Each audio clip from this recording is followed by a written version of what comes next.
Selamat datang di channel Pemuja Malam. Jangan lupa like, share, and subscribe ya. Terima kasih. Episode 17 menjadi trending topik di mana-mana.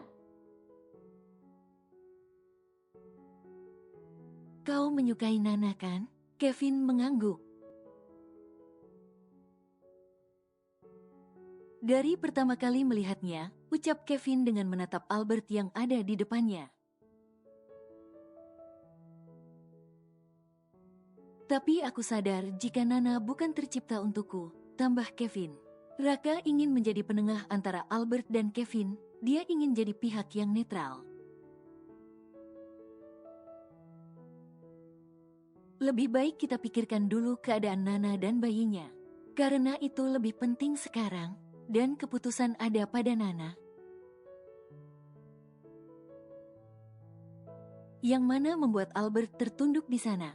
Jika calon bayinya kenapa dia tidak akan memaafkan dirinya sendiri? Bertahanlah, lirih Albert pilu. Tak lama dokter yang menangani Nana keluar. Memberitahukan jika janin yang ada di kandungan Nana masih selamat, tapi Nana harus bedes total. Pasien harus rawat inap selama masa kehamilan sampai melahirkan. Jangan sampai ada yang membuatnya terguncang lagi. Karena kandungannya masih rentan dan lemah, jelas dokter. Semua yang mendengar itu tampak lega tapi juga prihatin atas kondisi yang dialami Nana. Sementara Nana yang sudah dipindah di ruang rawat inap, membuka matanya perlahan. Saat Kevin menjelaskan semuanya, serpihan ingatan Nana mulai kembali perlahan. Di mana ingatan itu memperlihatkan Nana yang dihina keluarga Albert, dan perundungan yang dialaminya di restoran waktu itu. Itulah yang menyebabkan dia sangat terguncang dengan apa yang terjadi, hingga pintu rawat inap itu dibuka perlahan. Albert menyembul masuk untuk melihat keadaan lemah istrinya. Panggil Albert. Nana enggan melihat Albert, dia memalingkan wajahnya dan berusaha mengusir suami aslinya itu. Pergi, lirihnya. Albert menulikan telinganya dan tetap mendekati istrinya yang terbaring lemah.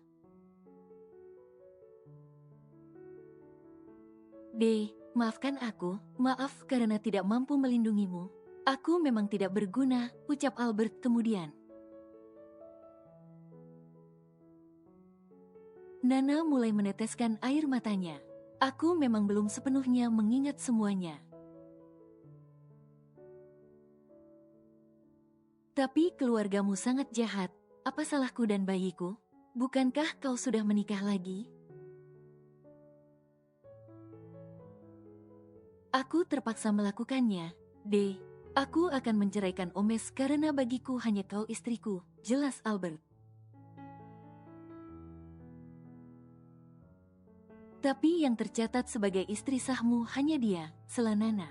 Sebenarnya yang menjalani pernikahan palsu selama ini bukan aku dan Kevin, tapi kita berdua. Jadi, tolong tinggalkan aku. Mendengar itu, Albert bagai tersambar petir di siang bolong. Walaupun yang dikatakan Nana benar, tapi semuanya terpaksa dia lakukan. Karena dia ingin mengungkap kecelakaan Nana sebelumnya.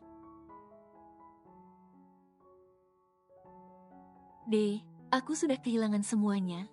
Berita aku menjebloskan keluarga dan istriku pasti akan menjadi berita besar di luar sana. Saham perusahaanku sudah bisa dipastikan hancur. Aku mengambil semua resiko itu hanya untuk kembali bersamamu. Bahkan dediku saat ini sedang kritis. Hanya kau yang aku punya sekarang, D, jelas Albert dengan berkaca-kaca. Nana semakin mengencangkan tangisannya di sana. Karena khawatir dengan kondisi istrinya, Albert memanggil Vivi agar Nana kembali tenang. Di sana Albert melihat Vivi yang begitu perhatiannya pada Nana. "Ma, mereka begitu jahat padaku," keluh Nana yang masih menganggap Vivi sebagai mertuanya. "Ada Mama di sini, mereka tidak akan menyakitimu lagi," ucap Vivi dengan memeluk Nana dan mengelus punggungnya. Hati Albert semakin sakit melihat itu semua. Bagaimana keluarga Kevin begitu sayang pada Nana. Kasih sayang yang tidak Nana dapatkan dari keluarganya. Lebih baik biarkan Nana tenang dulu. Dia pasti masih sulit menerima kenyataan, ucap Raka bijak. Dan Kevin juga menimpali. "Aku akan menjaga istrimu, kau selesaikan semua urusanmu dulu." Albert dengan langkah gontai mendatangi ruangan di mana dedinya dirawat. Di sana Harry tampak lemah dengan alat bantu pernapasan yang melekat di tubuhnya yang tidak muda lagi. "Dad, kenapa keluarga kita jadi seperti ini?" tanya Albert pada Harry yang masih tak sadarkan diri. Dan tak lama orang tua Selena datang karena mendengar jika besannya masuk rumah sakit. Saat masuk ruangan dan melihat Albert, mereka tampak salah tingkah. Selama ini mereka tidak menyukai sikap Albert pada putri mereka. Tapi ternyata Selena ikut andil pada kecelakaan Nana membuat mereka merasa bersalah. "Atas nama keluarga Gomez, aku meminta maaf dengan apa yang terjadi. Sungguh kami menyesal dan menyayangkan hal ini." Albert menatap kedua mertuanya itu. "Jika kalian menyesal, maka kalian harus membantuku bercerai dengan putri kalian."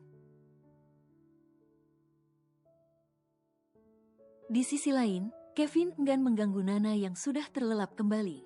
Dia mendatangi sahabatnya karena posisinya sekarang jadi serba salah. Kevin datang ke apartemen Raven dan rencananya akan menginap di sana. "Jadi Nana sudah tahu semuanya?" tanya Raven kemudian. "Iya, dan dia sangat terguncang sampai harus bedrash total," jawab Kevin frustasi. "Lantas, bukannya sekarang saatnya Nana kembali pada suaminya?" tanya Raven lagi. Seharusnya begitu, tapi Nana masih sangat terpukul. Dia tidak menyangka keluarga suaminya melakukan hal buruk padanya, apalagi suaminya menikah lagi. Tentu saja perasaannya sangat kacau dan hal itu akan beresiko pada kehamilannya. "Seharusnya aku membawa Nana keluar kota sampai dia melahirkan," ucap Kevin dengan memejamkan matanya. Raven yang mendengar itu terkesiap. Dia sangat mengenal Kevin seperti apa. Bagaimana Kevin tidak pernah peduli dengan sekitarnya. Hanya sibuk dengan hobi balap liarnya, rasanya sekarang sosok itu tidak ada lagi. "Lu buat gua merinding anjing." Malam ini, Albert kembali ke rumah sewaannya. Dia ingin mencari ketenangan diri. Membuat Tejo semakin iba dengan keadaan Albert yang menyedihkan. "Ayo kita minum STMJ biar badanmu enakan, biar gak lemes kayak kain basah," ajak Tejo. Albert masih enggan beranjak dari tempat tidurnya. Dia terus mengelus tempat di mana Nana biasanya tidur sampai jiwa keponya mulai meronta lagi. STMJ itu apa? Tanyanya. Susu telur madu jahe, enak pokoknya bisa menghangatkan jiwa dan raga, sahut Tejo. Akhirnya Albert menurut dan mereka pergi ke sebuah warung angkringan yang menjual STMJ. 2 STMJ, ucap Tejo memesan. Telurnya mau berapa? Aku 1 aja buat si bule, telurnya 2, sahut Tejo. Telurmu ada 1, Jo? Tanya Albert kaget. Telur apaan yang kau pikirkan?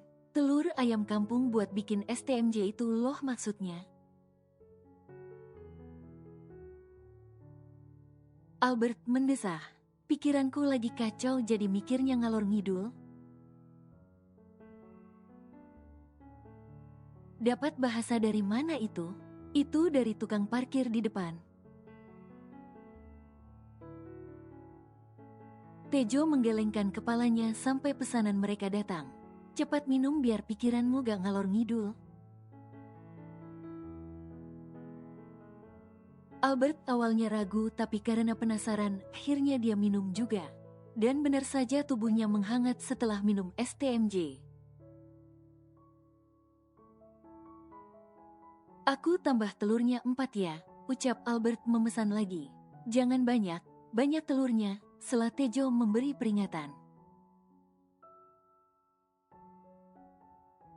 Gak apa, jawab Albert yang merasa butuh kehangatan. Sampai pada akhirnya Albert meminum gelas keduanya. Dan badannya benar menjadi panas sampai pedang panjangnya menegang. Loh, ini kenapa kok berdiri padahal gak ada Nana, keluh Albert di sana. Makanya tadi sudah dibilangin jangan banyak, banyak telurnya, ya begitu jadinya. Terus gimana ini solusinya? Sesuai dengan perkataan Albert sebelumnya, berita mengenai dirinya yang memenjarakan Momi dan kakaknya serta istrinya menjadi trending topik di mana-mana, dan itu berpengaruh dengan nilai sahamnya yang menurun drastis. Para pemegang saham sudah mulai berkonspirasi untuk menarik saham mereka. Andersen Corp benar diambang kehancuran. Albert hanya bisa tertunduk di ruangannya sambil memikirkan langkah apa yang akan dia ambil. Apa berita bisa diredam, Yo? Tanya Albert pada asistennya. Berita sudah tersebar di berbagai media. Nama Andersen Corp menjadi pencarian nomor 1 di Twitter untuk saat ini, Tuan Muda, jawab Yo. Albert segera menghubungi Somat untuk memintanya memblokir semua pemberitaan tentang dirinya. Aku akan berusaha, bro, tapi tidak janji karena jejak digital susah untuk dihapus apalagi beritamu viral di mana-mana. Jalan satunya membersihkan namamu dengan konferensi pers, ucap Somat memberi solusi.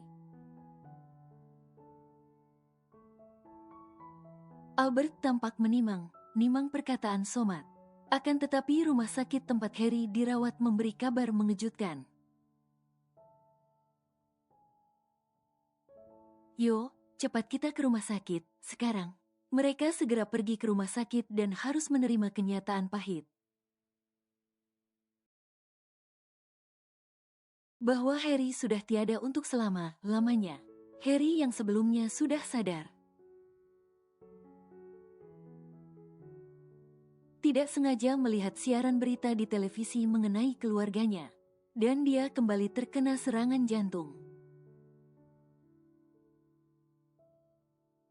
Hari itu, hujan gerimis menemani prosesi pemakaman Tuan Besar Anderson. Isak tangis kedua wanita dengan baju tahanan terdengar mengalun-ngalun mengiringi acara pemakaman. "Maafkan aku, Dad," ucap Monica yang tampak menyesali semua perbuatannya. Maura hanya bisa menangis tanpa bisa berucap, suaminya telah meninggalkannya untuk selama-lamanya. Sementara Albert dengan tatapan kosong terus memandangi makam dedinya. Bahkan jas hitamnya mulai basah karena dia tidak mau memakai payung. Dia benar di titik terendahnya, semuanya menghilang begitu saja dengan sekejap. Istri, keluarga, kekuasaan, semuanya pergi meninggalkannya. Kevin dan papanya yang mendengar kabar kematian Harry Anderson juga ikut ke pemakaman. Dan Monica yang melihat Kevin juga ada di sana langsung berlari memeluk pria itu. "Ini semua salahku, Kevin," ucap Monica dengan isak tangisnya. Kevin membalas pelukan Monica. "Kau lihat sendiri kan, kau memang ijah. Aku pantas menerima hukuman mati," tambah Monica lagi. "Apa dengan mati semua akan selesai, tidak kan?" Monica tidak bisa menjawab lagi karena rasa penyesalan yang menyelimutinya saat ini. Dan sedetik kemudian, dia mengurai pelukannya karena dia merasa tidak pantas untuk bersama Kevin. "Selamat tinggal, Kevin. Terima kasih sudah menemaniku menemukan jati diriku yang sesungguhnya," ucapnya kemudian. Monica berbalik untuk mendatangi polisi yang menunggunya. Tapi tangannya tiba dicekal oleh Kevin membuatnya menoleh kembali pada pria itu. "Aku akan menunggumu, Ijah." Apa?" Monica tergagap. "Kau pasti akan jadi perawan tua saat keluar nanti jadi karena aku baik hati." "Aku akan menunggumu, bukanlah kau mau aku jadi pacarmu?" Monica tersenyum haru mendengarnya. "Kevin, tapi kalau kau masih jadi ijah, tawaran dibatalkan," sela Kevin. Sampai akhirnya Monica kembali dibawa ke tahanan lagi bersama sang momi. Kevin menatap kepergian mobil polisi yang semakin menjauh. Lalu dia mendatangi Albert yang masih mematung di tempatnya. "Ayo pulang, semuanya sudah pulang dan bajumu sudah basah," ucap Kevin sambil memayungi Albert. Albert menoleh ke arah Kevin seperti menahan sesuatu. "Kau kenapa? Kau tidak kesambet setan kuburan kan?" tanya Kevin cemas. Albert menggeleng, "Kakiku kesemutan."